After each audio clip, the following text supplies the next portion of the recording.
നമ്മളിന്ന് ഓണർ റിലീസസിനെ പറ്റിയിട്ടും പിന്നെ കുറച്ച് അപ്ഡേറ്റ്സിനെ പറ്റി സംസാരിക്കുകയാണ്. അപ്പൊ എന്നാ സ്റ്റാർട്ട് ചെയ്യല്ലേ? ഓക്കെ. ഓണർ റിലീസിൽ ആദ്യം തന്നെ ഒഫീഷ്യലി അനൗൺസ്മെന്റ് നടത്തിയ പടം നമ്മൾ ഓടുംകുതിര ചാടുംകുതിരയാണ്. ഭയങ്കരമായിട്ട് ഷൂട്ട് നടന്നിട്ടുണ്ടായിരുന്നു. ഒരു ഫസ്റ്റ് പോസ്റ്റർ എടുത്ത് വിട്ടിട്ടുണ്ടായിരുന്നു.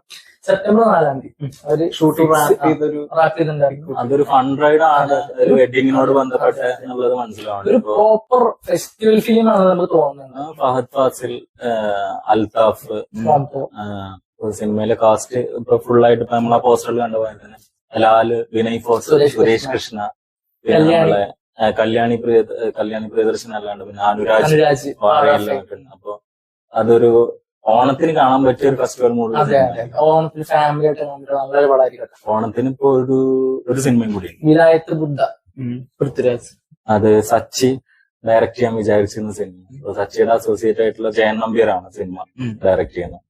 അപ്പോ ജി ആർ ഉന്തുഗോപന്റെ സെയിം പേരിൽ തന്നെയുള്ള വിലായത്ത് ബുദ്ധ എന്ന് പറഞ്ഞ നോവലിന്റെ പിക്ചറൈസേഷൻ ആണ് ഈ സിനിമ. ഡബിൾ മോഹൻ എന്ന് പറഞ്ഞിട്ടുള്ള ഒരു ക്യാരക്ടറാണ് പൃഥ്വിരാജ് ചെയ്യുന്നത്.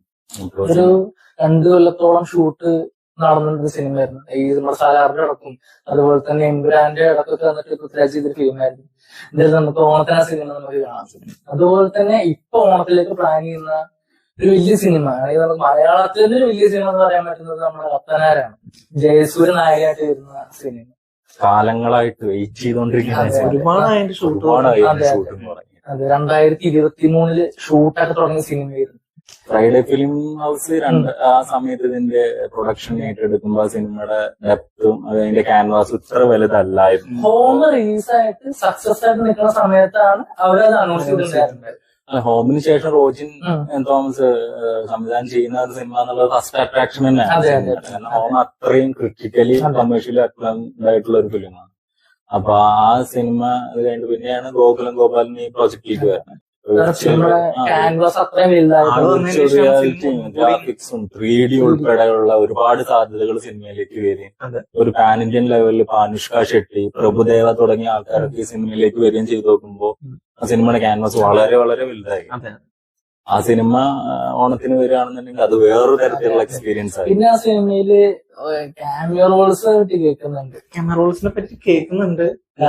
ലാലേട്ടൻ ലൊക്കേഷനിൽ വന്നിട്ടുണ്ടായിരുന്നു. അപ്പൊ അദ്ദേഹം ഉണ്ടോന്നു, മമ്മൂക്ക ഉണ്ടോന്നു, അതുപോലെ തന്നെ തമിഴിലെ ഏതോ വലിയൊരു എന്താ പറയാ നടൻ വന്ന് ചെയ്യുന്നതൊക്കെ വാർത്ത കേൾക്കുന്നുണ്ട്. എന്തായാലും അങ്ങനെ വരികയാണെങ്കിൽ ഒരു പാൻ ഇന്ത്യൻ റിലീസിനെ സംബന്ധിച്ചിടത്തോളം സിനിമക്ക് നല്ല ഉപകാരമായിരിക്കും. അല്ല, ഇൻഡസ്ട്രി വൈസ് ഇപ്പൊ അങ്ങനെ ഒരു സഹകരണം ഉണ്ട്. അതെ അതെ, എല്ലാവരും ചെയ്യുന്നുണ്ട്. അതേപോലെ തന്നെ നമ്മുടെ ഇൻഡസ്ട്രിയിൽ ഒരു വലിയ സിനിമ ആകുമ്പോൾ നമ്മുടെ ഇൻഡസ്ട്രിയിലെ ആൾക്കാർ അങ്ങനെ തന്നെ ചെയ്യുന്നുള്ളൂ. അപ്പൊ സിനിമ 2024 ഡിസംബറിൽ റിലീസ് ആവുണ്ടായിരുന്നു. പിന്നീട് പിന്നെ ഷൂട്ട്, പക്ഷെ എത്രത്തോളം ലേറ്റ് ആയിരുന്നു അത്രത്തോളം നന്നാവും. ഓൾമോസ്റ്റ് ഷൂട്ടുകൾ കഴിഞ്ഞു. ഡബിങ്ങിന്റെ ഒരു ഇതൊരു 12 ദിവസത്തെ പാച്ച് വർക്കും കൂടി സിനിമക്കുള്ള, അത് ഇറ്റലിയിൽ വെച്ച് നടക്കുന്നതെന്നാണ് കേൾക്കുന്നുണ്ടായിരുന്നത്. അപ്പൊ എന്തായാലും ഓണത്തിന് വരട്ടെ, ഒരു 3D പടം ഗംഭീരമായിട്ട് വരട്ടെ. ഇനിയിപ്പോ അടുത്ത അപ്ഡേറ്റ് നമ്മുടെ ദുൽഖറിന്റെ പടം. ഇപ്പൊ ഷൂട്ട് നടക്കുന്ന പടമല്ല, ദുൽഖറും സൗബിനും ചേർന്നിട്ടൊരു സിനിമ നമ്മള് കുറെ കാലത്ത് കേട്ടിട്ടുണ്ടായിരുന്നു. വേറെ പറവയ്ക്ക് ശേഷമേ നമ്മൾ അങ്ങനെ കേട്ടിട്ടുണ്ടായിരുന്നു. പിന്നീട് ഒരു സിനിമയുടെ പോസ്റ്റർ വന്നിട്ടുണ്ടായിരുന്നു, ഓതിരങ്കടകം വന്നു. ഇതൊരു സിനിമ താൽക്കാലികമായിട്ട് നിർത്തിവെച്ചു. പിന്നെ അതിനുശേഷം ഇപ്പൊ ഒരു സിനിമ വരുന്നത് നമ്മൾ എല്ലാവരും അറിഞ്ഞിട്ടുണ്ടായിരുന്നു. ആ സിനിമയുടെ പ്രീ പ്രൊഡക്ഷൻ ഈ ഒരു ജൂണിൽ സ്റ്റാർട്ട് ചെയ്യും. കൊച്ചി, തൃശ്ശൂര്, ദുബായ് ഇവിടെയൊക്കെയാണ് ഷൂട്ട് പ്ലാൻ ചെയ്യുന്നത്. അപ്പോ ഊതിരം ഘടകമല്ല, വേറെ ഫിലിമാണ്. പക്ഷെ ഊതിരം ഘടകം വരുന്നുള്ള കാര്യം താൽക്കാലികമായിട്ട് നിർത്തിവെച്ചിരിക്കും. അടുത്തതായിട്ട് വരുന്നത് നമ്മുടെ ജിത്തു ജോസഫിന്റെ പുതിയ സിനിമ അനൗൺസ് ചെയ്തിരിക്കുകയാണ്. വലതുവശത്തെ കള്ളൻ എന്നാണ് സിനിമയുടെ പോസ്റ്ററോട് കൂടിയിട്ട് സിനിമയിൽ കാസ്റ്റിംഗ് ബിജു മേനോനും ജോർജ്. സിനിമയുടെ കാസ്റ്റിംഗ് അതിൽ ഉണ്ടായിരുന്നില്ല, പോസ്റ്ററിൽ ഉണ്ടായിരുന്നു. പക്ഷെ പോസ്റ്ററിൽ ഉണ്ടായിരുന്ന വേറൊരു കാര്യം ഉണ്ടായിരുന്നു. അതിന്റെ റൈറ്റർ നമ്മുടെ ബാബുരാജിന്റെ കൂതാശ ഫിലിമിന്റെ ഡയറക്ടർ റൈറ്റർ വിനു ആണ് അത് എഴുതിയിരിക്കുന്നത്. ജിത്തു ജോസഫ് സ്വന്തം സ്ക്രിപ്റ്റില്ലാത്ത അടുത്ത സിനിമ ആയിട്ട് വരിക. സിനിമ മിക്കവാറും ഒരു ക്രൈം ആയിരിക്കും. പുള്ളി അതിന്റെ ആശാണ്. Production August ഫിലിംസിന്റെ. അപ്പോ സിനിമ എന്താന്ന് വെച്ച് കഴിഞ്ഞപ്പോ ആസിഫ് അലീന് ആയിട്ടുള്ള മിറാഷ് എന്ന് പറഞ്ഞ സിനിമയുടെ ഇതും ജിത്തു ജോസഫ് അത് സൈമൾട്ടേനിയസ് ആയിട്ട് രണ്ടു കൂടിയിട്ട് വർക്ക് ചെയ്യാണോ എന്നുള്ള സംശയമുണ്ട്. ചിലപ്പോ ഏത് സിനിമയാണ് ഇതിൽ ആദ്യം വരുമെന്നല്ല, ആ സിനിമയുടെ ഷൂട്ടിംഗ് അല്ല അതിന്റെ പ്രീ പ്രൊഡക്ഷൻ ഒക്കെ നടന്നുകൊണ്ടിരിക്കുന്നുണ്ടായിരുന്നു. അതും നമുക്ക് നല്ലൊരു ഇതായിരിക്കും എന്ന് വിചാരിക്കും. പിന്നെ അതുപോലെ തന്നെ നമ്മുടെ സുരേഷ് ഗോപിയുടെ നമ്മള് ഒരുപാട് വർഷങ്ങളായിട്ട് കാത്തിരിക്കുന്ന സിനിമ ഒറ്റക്കൊമ്പൻ. സിനിമയുടെ സെക്കൻഡ് ഷെഡ്യൂൾ ഒക്കെ സ്റ്റാർട്ട് ആയിട്ടുണ്ട്. ജൂലൈ പകുതിയോട് വരെ സെക്കൻഡ് ഷെഡ്യൂൾ ഉണ്ടാവുന്ന കേട്ടത്. അപ്പൊ അതിന് തേർഡ് ഷെഡ്യൂളും ഫോർത്ത് ഷെഡ്യൂളും ഒക്കെ വിദേശ രാജ്യങ്ങൾ വെച്ചിട്ടാണ് ഉണ്ടാവുന്ന കേൾക്കുന്നത്. ആ ഒരു സംവിധായകനെ സംബന്ധിച്ചിടത്തോളം ഒരുപാട് വർഷം അവനെ സിനിമയ്ക്ക് വേണ്ടി വർക്ക് ചെയ്യുന്നു. കാരണം ആദ്യം ടോമി ചെമ്മളക് കൂടെ ആയിരുന്ന സിനിമ അനൗൺസ് ചെയ്തിട്ടുണ്ടായിരുന്നു 2021.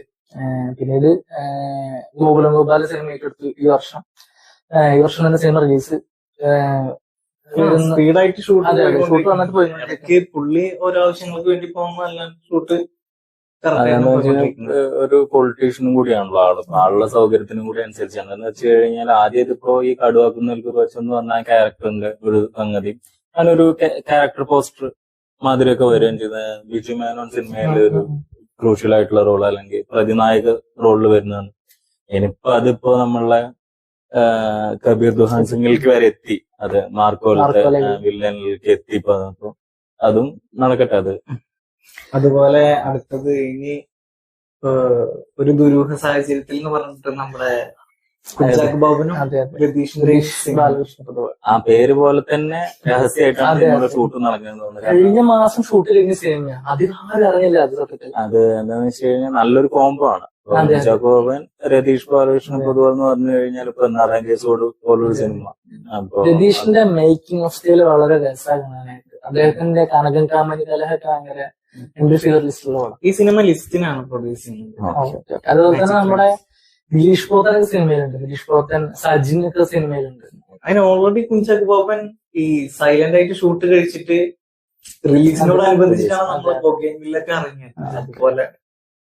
അതുപോലെ തന്നെ നമ്മുടെ നിതീഷ് സഹദേവ് മമ്മൂട്ടി ഫിലിം ഉണ്ടല്ലോ, സിനിമയുടെ ഷൂട്ട് ഓൾമോസ്റ്റ് തുടങ്ങാനായിട്ടുണ്ട്. ഇപ്പൊ നമ്മൾ വന്ന് നോക്കുക മഹേഷ് നരം പടത്തില് ഭയങ്കരമായിട്ട് വർക്ക് ചെയ്തുകൊണ്ടിരിക്കുകയാണ്. ആ സിനിമയുടെ ഷൂട്ട് ജൂണോട് കൂടി അവസാനിക്കും. ആ സിനിമയുടെ ഷൂട്ട് കഴിഞ്ഞ് ഇമ്മീഡിയറ്റ് ആയിട്ട് നിതീഷിന്റെ പടത്തിൽ കയറും. നിതീഷ് നമ്മുടെ ഫാലിമിയുടെ ഡയറക്ടറാണ്. അപ്പോ നല്ല പ്രതീക്ഷയുള്ള വീണ്ടും പുതിയൊരു സംവിധായകൻ, പ്രതീക്ഷയുള്ള ഒരു കോമ്പോ.